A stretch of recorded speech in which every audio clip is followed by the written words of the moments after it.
Hi, this is your host, Dennis Williams with Money Talk Viewpoint. I want to thank you for joining us again. I am with Cash Map Consulting, in which I coach people through the process of making small changes in the way they manage their cash to build wealth using bank products.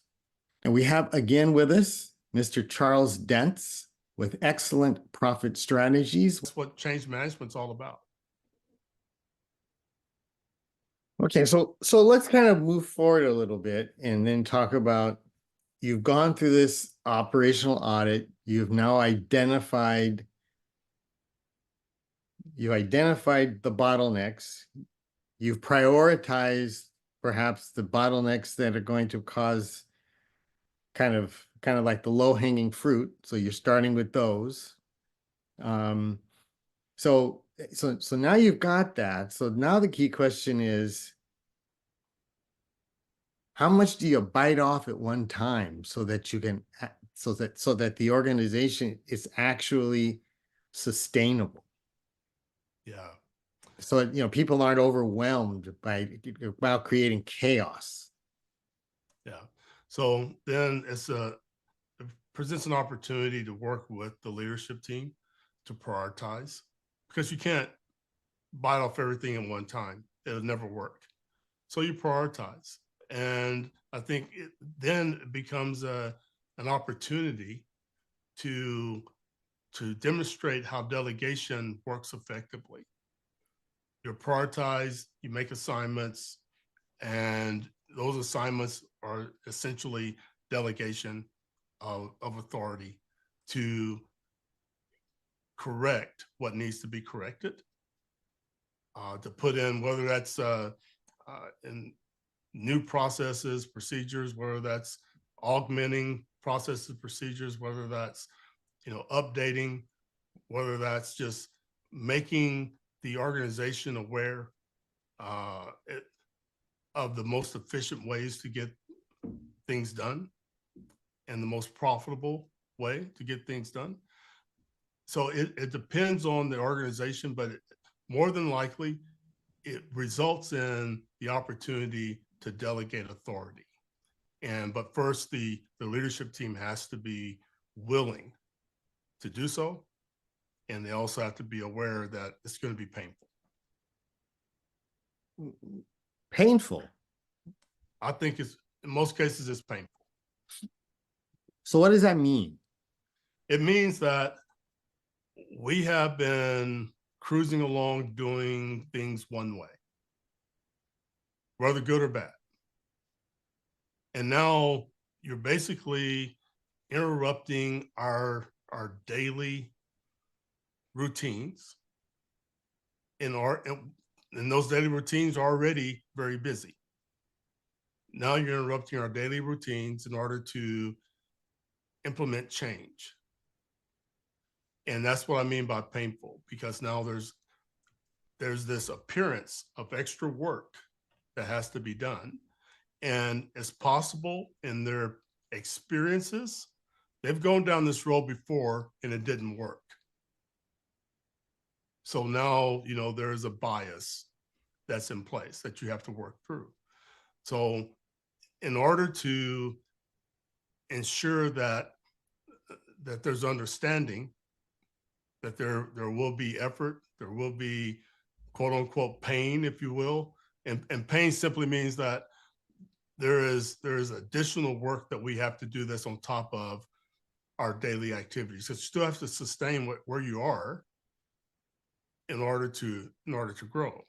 So that's what I mean by pain. There has to be acceptance of, I got additional work, and this additional work will be beneficial.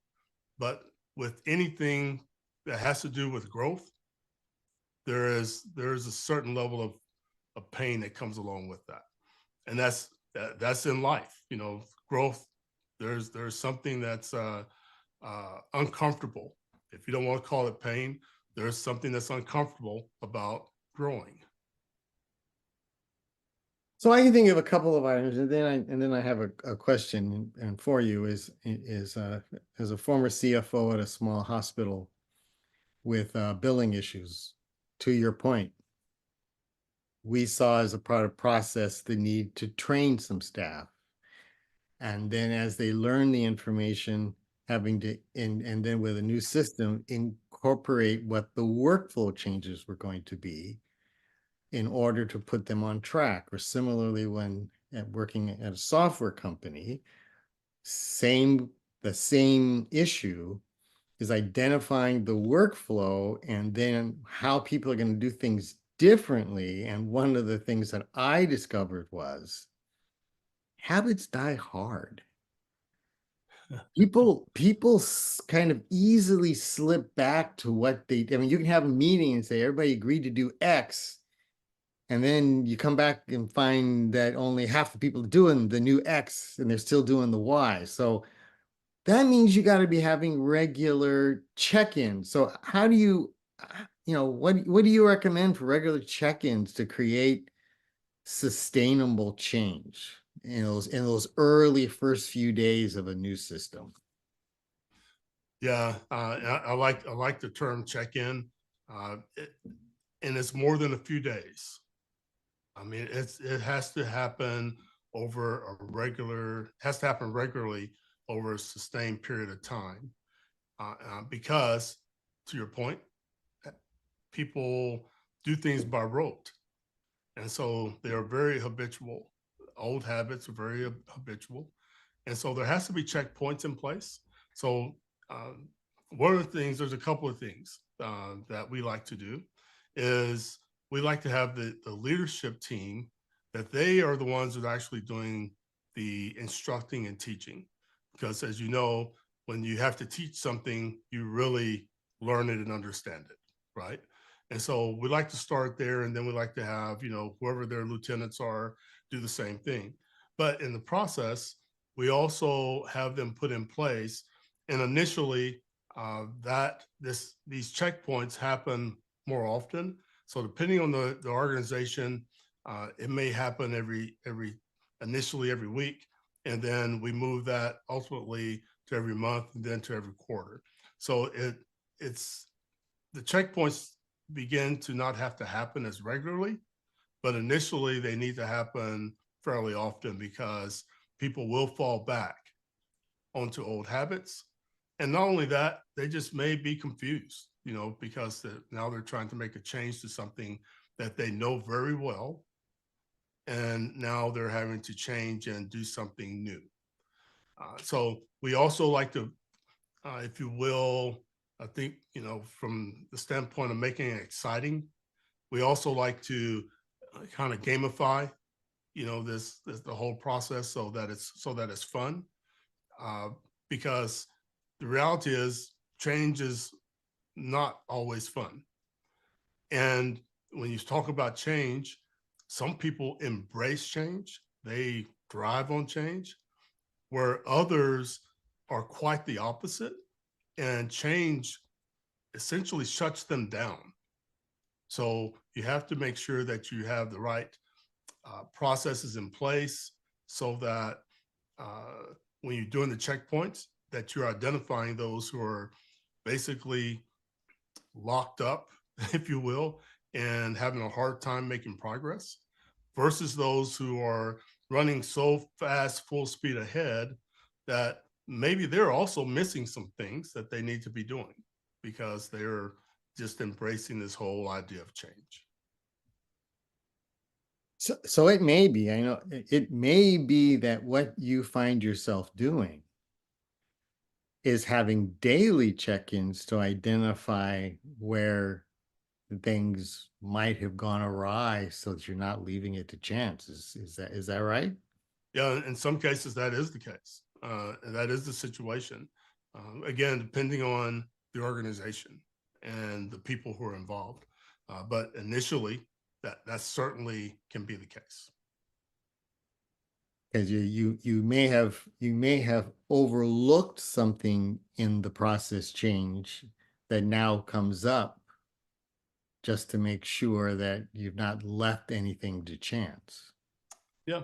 And I say early stages of implementation, because during that implementation, there is a kind of lack of a better term, kind of a beta testing of it, if you will.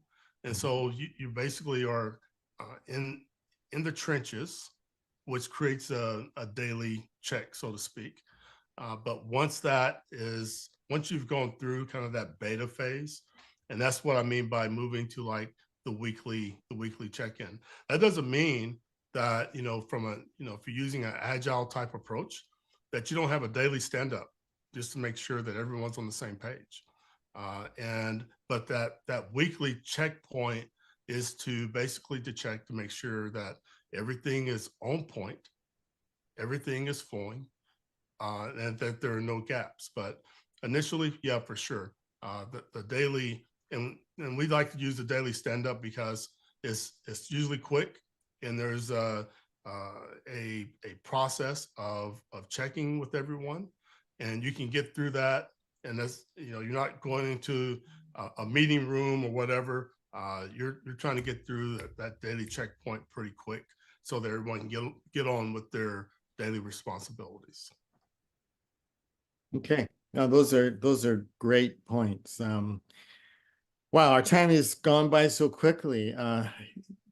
Charles, please share with our audience just for follow-up, just how do they get a hold of you, and also I think I want to take this opportunity to remind our listeners that we will be doing this live, so we can actually take your questions next month, in which we're looking at doing this on June 11th at 11 o'clock Pacific Standard Time, 1 o'clock Central Standard Time, in order to that the listeners can participate in our conversation. But yeah, Charles, yeah, let's hear a little bit more of how people get a hold of you. Well, the easiest way to get a hold of me is to go to our website here, xelantt.com. So www.xelantt.com. That's the quickest way, and you can schedule an appointment with me on that website. Also, you can connect with me on LinkedIn. Look for Charles Dents, Dents. Make sure there's an S on it, so that you'll find me. But Charles Dents, and we could either connect there, or again, you can schedule time with me on my website. All right, and then are there any limitations as far as the size of organizations that you work with? Yeah, we'll consult with any organization. We don't have a limitation.